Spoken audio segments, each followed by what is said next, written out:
Previous video में हमने बात करे थे चार्ट रीडिंग पर, कैसे आप एक बिल्कुल ब्लैंक चार्ट को स्टेप बाय स्टेप एनालाइज कर सकते हैं। अगर आपने वो वीडियो नहीं देखी है तो लिंक डिस्क्रिप्शन और ऊपर आई बटन पर दिया गया है, आप वहां से जाकर उस वीडियो को देख सकते हैं। सो फाइनली इस वीडियो में आप सीखने वाले हैं कुछ इंपॉर्टेंट चार्ट पैटर्न्स जो कि प्रोमिनेंट चार्ट पैटर्न है और जो आप लोगों के लिए सीखना ज़्यादा ज़रूरी है, उन्हीं पर हम बात करेंगे। सो वीडियो में एंड तक ज़रूर बने रहिए। देखिए, जब भी आप चार्ट पैटर्न सीखते हैं तो आपको सबसे पहले ये पता होना चाहिए कि एक्चुअली चार्ट पैटर्न कितने तरीके के होते हैं। सो चार्ट पैटर्न बेसिकली 3 टाइप के होते हैं।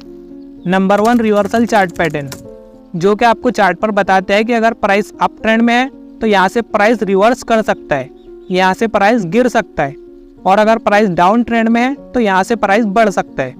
ये हमें बताते हैं रिवर्सल चार्ट पैटर्न। सेकंड होते हैं कंटिन्यूशन चार्ट पैटर्न, जो कि हमें चार्ट पर बताते हैं कि अगर प्राइस अप ट्रेंड में है तो वो अप ट्रेंड में ही रहेगा, और अगर प्राइस डाउन ट्रेंड में है तो वो डाउन ट्रेंड में ही रहेगा। एंड थर्ड होते हैं न्यूट्रल चार्ट पैटर्न, जो कि हमें चार्ट पर बताते हैं कि ब्रेकआउट या ब्रेकडाउन जिस भी डायरेक्शन में होगा प्राइस उसी डायरेक्शन में मूव कर सकता है। सो आज की इस एक ही वीडियो में आप तीनों तरीके के चार्ट पैटर्न सीखने वाले हैं, तो वीडियो को एंड तक ज़रूर देखिए, और वीडियो पसंद आए तो वीडियो को लाइक ज़रूर कीजिए। तो चलिए शुरू करते हैं। पहले हम रिवर्सल चार्ट पैटर्न्स की बात कर रहे हैं। तो रिवर्सल चार्ट पैटर्न में जो सबसे इम्पॉर्टेंट चार्ट पैटर्न है जो आपको बार बार चार्ट पर बनता हुआ मिलेगा वो है डबल टॉप। अब देखिए, अगर आप कोई भी पैटर्न को चार्ट पर बनता हुआ देख रहे हैं तो उसके पीछे आपको बायर्स एंड सेलर्स की साइकोलॉजी को समझना होता है, क्योंकि आप जितने भी चार्ट पैटर्न देखते हैं, कैंडलस्टिक पैटर्न देखते हैं, इसके पीछे बायर सेलर की साइकोलॉजी काम करती है। तो आपको साइकोलॉजी को समझना होता है। तो आप क्या देखते हैं कि प्राइस अप ट्रेंड में है, प्राइस ऊपर जाती है, ऊपर जाने के बाद प्राइस को एक लेवल से रेजिस्टेंस मिलता है और प्राइस वापस गिरना शुरू करती है। अब जब प्राइस नीचे गिरती है तो आपको देखना है कि कहाँ तक प्राइस गिरती है। जहाँ से प्राइस वापस उठती है वो हो जाता है आपका सपोर्ट। अब जब वापस प्राइस उठती है एंड अगेन प्राइस को सिमिलर लेवल पर जाकर रिजेक्शन मिलता है और प्राइस वापस गिरना शुरू करती है, तो हम क्या कहेंगे कि प्राइस वापस अपने सपोर्ट तक गिर सकती है। बट अगर प्राइस गिरती है और अपने सपोर्ट को ब्रेक कर देती है तो ये हो जाता है आपका ब्रेकडाउन। तो यहाँ पर आप अपनी एंट्री ले सकते हैं। ब्रेकडाउन होने के बाद प्राइस थोड़ा बहुत रीटेस्ट करने के लिए आ सकती है एंड फिर कंटिन्यू कर सकती है। बट ज़रूरी नहीं है कि प्राइस हर बार रीटेस्ट करने के लिए आए। कई केसेस में प्राइस ऊपर आती भी है रीटेस्ट करने के लिए और कई केसेस में नहीं भी आती है। तो आप यहाँ पर अपनी एंट्री ले सकते हैं और ये सपोर्ट एंड रेजिस्टेंस के बीच का जितना आपका डिस्टेंस है उतना आप अपना टारगेट नीचे लेके चल सकते हैं। एग्जाम्पल, अगर आपका यहाँ पर 30 पॉइंट का डिस्टेंस है तो नीचे भी आप अपना 30 पॉइंट का टारगेट एक्सपेक्ट कर सकते हैं, और आपका स्टॉप लॉस आप अपने 1:3 के हिसाब से रख सकते हैं। जैसे अगर आपका यहाँ पर 30 पॉइंट का टारगेट है तो आप 10 पॉइंट का अपना स्टॉप लॉस रख सकते हैं। तो चलिए अब हम इसे चार्ट पर देख लेते हैं। Double top chart pattern chart पर एग्जैक्टली कैसा दिखाई देता है। तो देखिए, यहाँ पर प्राइस अप ट्रेंड में थी, प्राइस ऊपर जा रही थी, ऊपर जाने के बाद प्राइस को एक लेवल से रेजिस्टेंस मिला और प्राइस वापस गिरती है। अब जब प्राइस नीचे गिरती है तो यहाँ पर प्राइस को फिर से सपोर्ट मिलता है और प्राइस वापस उठती है। बट अगेन प्राइस को सिमिलर लेवल से रेजिस्टेंस मिला और प्राइस वापस गिरती है। अब जब प्राइस वापस गिरती है तो यहाँ पर उसका सपोर्ट लेवल ब्रेक कर देती है।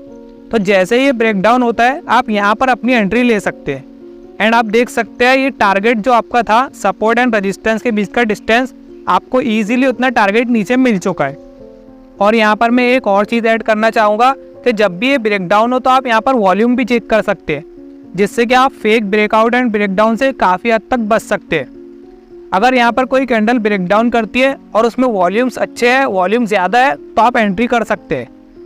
नेक्स्ट चार्ट पैटर्न है हमारा डबल बॉटम।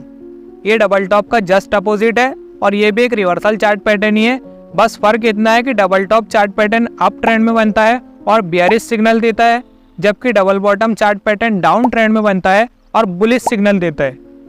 तो इसमें ये दो हमारे लिए नीचे सपोर्ट बन जाते हैं और ये एक ऊपर रेजिस्टेंस बन जाता है। इसे नेकलाइन भी कहते हैं। तो जैसे ही ये नेकलाइन ब्रेक होती है आप यहाँ पर एंट्री कर सकते हैं। थोड़ा बहुत प्राइस रीटेस्ट करने के लिए नीचे आती है एंड देन बूम। तो आप यहाँ पर वॉल्यूम ज़रूर चेक कर लेना, जिससे कि आप फेक ब्रेकआउट एंड ब्रेकडाउन से बच जाए। एंड इसमें भी आप अपना टारगेट, ये जो सपोर्ट एंड रेजिस्टेंस के बीच का डिस्टेंस है, आप इतना सिमिलर टारगेट अपना ऊपर लेके चल सकते हैं। और स्टॉप लॉस आप अपना 1:3 के रिस्क रिवॉर्ड रेशो के हिसाब से रख सकते हैं। तो चलिए अब हम इसे भी चार्ट पर देख लेते हैं, double bottom chart pattern chart पर कैसा दिखाई देता है।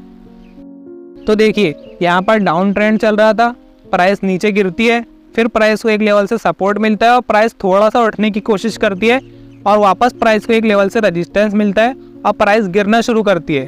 तो आप क्या देखते हैं कि जहाँ से प्राइस को पिछली बार सपोर्ट मिला था वहीं से वापस प्राइस को सपोर्ट मिलता है और प्राइस वापस उठना शुरू करती है। तो जैसे ही प्राइस इस नेकलाइन को ब्रेक कर देती है तो आप यहाँ पर अपनी एंट्री कर सकते हैं। और ये जो आपका सपोर्ट एंड रेजिस्टेंस के बीच का पॉइंट डिफरेंस है, इतना टारगेट आपको ऊपर मिल चुका है। सेकंड होते हैं हमारे कंटिन्यूशन चार्ट पैटर्न। ये हमें चार्ट पर बताता है कि ट्रेंड कंटिन्यू रहेगा, मतलब अगर अप ट्रेंड चल रहा है तो अप ट्रेंड ही चलेगा और डाउन ट्रेंड चल रहा है तो डाउन ट्रेंड ही चलेगा। तो इसमें भी हम दो चार्ट पैटर्न सीखने वाले हैं। Number 1 bullish flag. ये चार्ट पैटर्न भी आपको बहुत बार चार्ट पर बनता हुआ मिलेगा और इसे कुछ लोग फ्लैग एंड पोल भी कहते हैं, क्योंकि ये आपको एक पोल की तरह दिख रहा होगा और ये उस पोल का फ्लैग है, तो इसलिए इसे फ्लैग एंड पोल भी कहा जाता है। तो क्योंकि ये हमारा एक कंटिन्यूशन चार्ट पैटर्न है, मतलब जो भी ट्रेंड चल रहा है वो कंटिन्यू रह सकता है। तो आपको सबसे पहले देखना है कि अभी ट्रेंड कौन सा चल रहा है। जैसे यहाँ पर अप ट्रेंड चल रहा है, उस अप ट्रेंड के दौरान प्राइस को यहाँ पर रेजिस्टेंस मिलता है और प्राइस में थोड़ा सा करेक्शन आता है, प्राइस थोड़ी सी गिरती है, फिर प्राइस को फिर से सपोर्ट मिलता है यहाँ पर, फिर प्राइस ऊपर बढ़ती है। बट इस बार प्राइस उतना ऊपर नहीं पहुँच पाती है जहाँ से पिछली बार उसको रेजिस्टेंस मिला था। उससे पहले ही प्राइस को रेजिस्टेंस मिल जाता है और प्राइस वापस गिरना शुरू करती है। अब इस बार जो प्राइस गिरती है तो वो जो पिछली बार उसका सपोर्ट था उसके नीचे तक प्राइस गिर जाती है और इस बार जो इसका सपोर्ट बनता है वो पिछली बार के सपोर्ट से नीचे बनता है। तो ये हो जाते हैं आपके दो सपोर्ट एंड दो रेजिस्टेंस। तो जैसे ही आपको ये दो सपोर्ट एंड दो रेजिस्टेंस मिल जाते हैं तो आपको यहाँ पर दोनों साइड ट्रेंड लाइन प्लॉट कर देना है and this is a bullish flag और flag and pole chart pattern. So जैसे ही इस रेंज का ब्रेकआउट होता है आप यहाँ पर अपनी एंट्री कर सकते हैं और जो भी रिसेंट स्विंग बना होगा, मतलब जहाँ पर प्राइस को लास्ट टाइम सपोर्ट मिला होगा, उसी के नीचे आपका स्टॉप लॉस होगा और जो आपका टारगेट होगा, ये जितनी पोल की हाइट है लगभग इतना ही टारगेट आप अपने ऊपर लेके चल सकते हैं। तो चलिए इसे भी हम चार्ट पर देख लेते हैं, बुलिश फ्लैग चार्ट पर कैसा दिखाई देता है। तो देखिए यहाँ पर प्राइस अप ट्रेंड में होती है, प्राइस ऊपर जाती है, उसी अप ट्रेंड के दौरान प्राइस को यहाँ से रेजिस्टेंस मिलता है और प्राइस थोड़ा सा करेक्शन करती है, फिर यहाँ से प्राइस को सपोर्ट मिलता है, प्राइस वापस ऊपर उठती है एंड अगेन प्राइस को यहाँ पर रेजिस्टेंस मिलता है। बट इस बार जो रेजिस्टेंस मिलता है वो पिछली बार से थोड़ा पहले ही मिल जाता है और प्राइस वापस नीचे गिरती है और फिर यहाँ से एक बार और सपोर्ट बनाकर ऊपर उठती है। तो जैसे ही यहाँ पर आपको दो सपोर्ट एंड दो रेजिस्टेंस मिल जाते हैं तो आपको दोनों साइड ट्रेंड लाइन प्लॉट कर देना है एंड जैसे ही यहाँ पर इस रेंज का ब्रेकआउट होता है तो आपको यहाँ पर अपनी एंट्री कर लेना है और जो आपका स्टॉप लॉस होगा वो इस स्विंग के नीचे होगा, क्योंकि ये इसकी लास्ट स्विंग है, यहीं पर प्राइस को रिसेंट सपोर्ट मिला है तो इसी के नीचे आपका स्टॉप लॉस होगा। और आप अपना टारगेट, ये जितनी पोल की हाइट है लगभग इतना टारगेट आप अपने ऊपर एक्सपेक्ट कर सकते हैं, जो कि इस केस में आपको ऊपर मिल चुका है। नेक्स्ट पैटर्न है बियरिश फ्लैग। ये बुलिश फ्लैग का जस्ट अपोजिट है और इसमें आपको बस क्या दिखता है कि जो फ्लैग बनता है वो आपको उल्टा बनता हुआ दिखाई देता है और ये डाउन ट्रेंड में बनता है। तो इसमें भी आपको बस वेट करना है दो सपोर्ट एंड दो रेजिस्टेंस के मिलने का। तो इसमें जो आपको सपोर्ट मिलता है वो भी थोड़ा ऊपर की साइड से मिलता है और जो रेजिस्टेंस मिलता है वो भी थोड़ा ऊपर की साइड से मिलता है। तो आपको यहाँ पर दो ट्रेंड लाइन प्लॉट कर देना है और बस आपको वेट करना है इस ट्रेंड लाइन के ब्रेकडाउन होने का। तो जैसे ही यहाँ पर आपको ब्रेकडाउन होता है आपको यहाँ पर एंट्री करना है एंड प्राइस यहाँ पर थोड़ा बहुत रीटेस्ट करने के लिए ऊपर आ सकती है एंड देन बूम। कई केसेस में आती भी है, कई केसेस में नहीं भी आती है, ये बात आपसे मैंने पहले भी कहा है, तो आपको इस बात का ध्यान रखना है। तो चलिए इसे भी आपको चार्ट पर दिखा देते हैं, बियरिश फ्लैग चार्ट पर एग्जैक्टली कैसा दिखाई देता है। तो देखिए यहाँ पर प्राइस डाउन ट्रेंड में होती है, प्राइस को यहाँ से सपोर्ट मिलता है और प्राइस थोड़ा सा बाउंस बैक करती है, फिर प्राइस को रेजिस्टेंस मिलता है, प्राइस वापस नीचे गिरती है, बट अगेन प्राइस को यहाँ पर सपोर्ट मिलता है और इस बार जो सपोर्ट मिलता है वो पिछली बार से थोड़ा ऊपर होता है। तो यहाँ से प्राइस वापस ऊपर उठती है और फिर से रेजिस्टेंस मिलता है, प्राइस को वापस प्राइस गिरती है। तो जैसे ही आपको ये दो सपोर्ट एंड दो रेजिस्टेंस मिल जाते हैं तो आपको दोनों साइड ट्रेंड लाइन प्लॉट कर देना है और जैसे ही इस ट्रेंड लाइन का ब्रेक डाउन होता है तो यहाँ पर आप अपनी एंट्री कर सकते हैं और जो आपका स्टॉप लॉस होगा वो इस स्विंग के ऊपर होगा, क्योंकि ये इसका रिसेंट स्विंग है। तो यहाँ पर आपको अपना स्टॉप लॉस रख देना है और जितनी इस पोल की हाइट है इतना ही सिमिलर टारगेट आप अपना नीचे लेके चल सकते हैं। तो ये थे हमारे कंटिन्यूशन पैटर्न। अब इसके बाद अगले जो आते हैं हमारे वो है न्यूट्रल पैटर्न।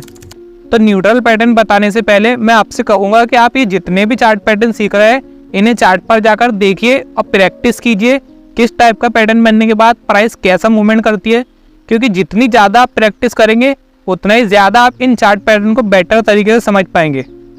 तो न्यूट्रल पैटर्न में भी हम दो पैटर्न सीखेंगे। एक है सिमेट्रिकल कॉन्ट्रैक्टिंग ट्रायंगल। अब जैसे आपको इसके नाम से ही समझ आ रहा होगा कि ये जो चार्ट पैटर्न बनता है इसमें प्राइस कॉन्ट्रैक्ट करते हुए आकर एक रेंज में फंस जाती है, मतलब एक ट्रायंगल फॉर्म में फंस जाती है, जो कि है सिमेट्रिकल कॉन्ट्रैक्टिंग ट्रायंगल। अब यहाँ पर आप क्या देखते हो कि प्राइस ऊपर जाती है, यहाँ से प्राइस को रेजिस्टेंस मिलता है और प्राइस यहाँ से नीचे गिरती है, फिर यहाँ पर वापस प्राइस सपोर्ट बनाती है। लेकिन इस बार जो सपोर्ट मिलता है प्राइस को वो पिछली बार से थोड़ा पहले ही मिल जाता है, मतलब जहाँ से पिछली बार सपोर्ट मिला था वहाँ तक प्राइस नहीं पहुँच पाती है, उससे पहले ही प्राइस को सपोर्ट मिल जाता है और प्राइस यहाँ से वापस ऊपर उठती है। फिर प्राइस को यहाँ पर अगेन रेजिस्टेंस मिलता है, लेकिन इस बार भी जो रेजिस्टेंस मिलता है वो पिछली बार से थोड़ा पहले ही मिल जाता है, तो प्राइस यहाँ से वापस नीचे गिरती है। तो जैसे ही आपको ये दो सपोर्ट एंड दो रेजिस्टेंस मिल जाते हैं तो आपको ये दोनों सपोर्ट को मिलाते हुए एक ट्रेंड लाइन ड्रॉ कर देना है और ये दोनों रेजिस्टेंस को मिलाते हुए एक ट्रेंड लाइन ड्रॉ कर देना है। तो अब आप यहाँ पर समझ सकते हैं कि ये जो प्राइस है वो एक ट्रायंगल फॉर्म में फंस चुका है, जो कि है हमारा सिमेट्रिकल कॉन्ट्रैक्टिंग ट्रायंगल। तो जिस भी साइड इस रेंज का ब्रेकआउट होता है आपको वहाँ पर अपनी एंट्री करना है और जो कैंडल ब्रेकआउट कर रही है उसी के नीचे का आप अपना स्टॉप लॉस लेके चल सकते हैं। और आप जो कैंडल ब्रेकआउट कर रही है उसमें वॉल्यूम भी चेक कर लेना जिससे आपको कंफर्मेशन मिल सके एंड आप अपना टारगेट 1:3 के हिसाब से रख सकते हैं। तो चलिए इसे भी हम चार्ट पर देख लेते हैं जिससे कि आपको और अच्छे से समझ आ सके। तो देखिए यहाँ पर प्राइस ऊपर गई, यहाँ पर प्राइस को रेजिस्टेंस मिला, फिर प्राइस नीचे गिरी, यहाँ पर फिर प्राइस को सपोर्ट मिला, वापस प्राइस ऊपर उठती है एंड अगेन प्राइस को यहाँ पर रेजिस्टेंस मिलता है। तो आपको यहाँ पर दो सपोर्ट एंड दो रेजिस्टेंस जैसे ही मिल जाते हैं आपको सपोर्ट से लगती हुई एक लाइन ड्रॉ कर देना है एंड रेजिस्टेंस से लगती हुई एक लाइन ड्रॉ कर देना है और प्राइस कॉन्ट्रैक्ट करते हुए आगे इस रेंज में फंसती है और जिस भी साइड इस रेंज का ब्रेकआउट करती है आपको यहाँ पर एंट्री कर लेना है अपनी, और जो कैंडल ब्रेकआउट कर रही है इसी के नीचे का आप अपना स्टॉप लॉस लेके चल सकते हैं और आप अपना टारगेट 1:3 के हिसाब से रख सकते हैं, जो कि आपको यहाँ पर मिल चुका है। अब नेक्स्ट है हमारा सिमेट्रिकल एक्सपेंडिंग ट्रायंगल। इसमें क्या होता है कि ये जो रेंज है ये आगे की तरफ खुलती चली जाती है, मतलब ये रेंज बड़ी होती चली जाती है। तो इसमें भी बिल्कुल सेम है, जैसे ही आपको दो सपोर्ट एंड दो रेजिस्टेंस मिल जाते हैं आपको दोनों साइड ट्रेंड लाइन ड्रॉ कर देना है। जैसे यहाँ पर प्राइस ऊपर गई, यहाँ पर प्राइस को रेजिस्टेंस मिला, फिर प्राइस यहाँ से नीचे गिरती है, बट इस बार जो प्राइस को सपोर्ट मिलता है वो पिछली बार से थोड़ा नीचे होता है। फिर यहाँ पर प्राइस वापस ऊपर उठती है, फिर प्राइस को यहाँ पर रेजिस्टेंस मिलता है। तो इस तरीके से आपको जैसे ही दो सपोर्ट एंड दो रेजिस्टेंस मिल जाते हैं आपको दोनों साइड ट्रेंड लाइन ड्रॉ कर देना है और आपको बस वेट करना है कि ब्रेकआउट किस डायरेक्शन में आता है। तो जैसे ही ब्रेकआउट होता है आप वहाँ पर एंट्री कर सकते हैं। तो चलिए इसे भी हम चार्ट पर देख लेते हैं, सिमेट्रिकल एक्सपेंडिंग ट्रायंगल चार्ट पर कैसा दिखाई देता है। तो देखिए यहाँ पर प्राइस ऊपर गई, यहाँ से प्राइस रेजिस्टेंस बनाकर यहाँ नीचे गिरती है, फिर प्राइस को यहाँ पर वापस सपोर्ट मिलता है, लेकिन इस बार जो सपोर्ट मिलता है वो पिछली बार से नीचे होता है।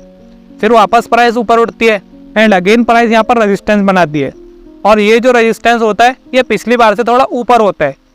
तो इस तरीके से आपको जैसे ही दो सपोर्ट एंड दो रेजिस्टेंस मिल जाते हैं तो आपको दोनों साइड ट्रेंड लाइन ड्रॉ कर देना है और आपको बस वेट करना है कि रेंज का ब्रेकआउट किस डायरेक्शन में आता है। जैसे यहाँ पर ब्रेकआउट हुआ तो आप यहाँ पर एंट्री कर सकते हैं और आपका जो स्टॉप लॉस होगा वो यहाँ पर होगा, मतलब जो कैंडल ब्रेकआउट कर रही है उसी के नीचे आप अपना स्टॉप लॉस रख सकते हैं और आप अपना टारगेट 1:3 के हिसाब से रख सकते हैं। सो फाइनली इस वीडियो में आप समझ चुके होंगे कि चार्ट पैटर्न कितने टाइप के होते हैं और इसके अलावा भी बहुत सारे चार्ट पैटर्न हैं। अगर आप किसी भी स्पेसिफिक चार्ट पैटर्न पर वीडियो चाहते हैं तो हमें कमेंट कर सकते हैं, हम आने वाले टाइम में उन पर भी वीडियो बना देंगे। एंड वीडियो वैल्यूएबल लगी हो तो वीडियो को लाइक करके चैनल को सब्सक्राइब ज़रूर कीजिए और कमेंट में अपना फीडबैक ज़रूर शेयर कीजिए। सो मिलते हैं नेक्स्ट वीडियो में, तब तक के लिए बाय।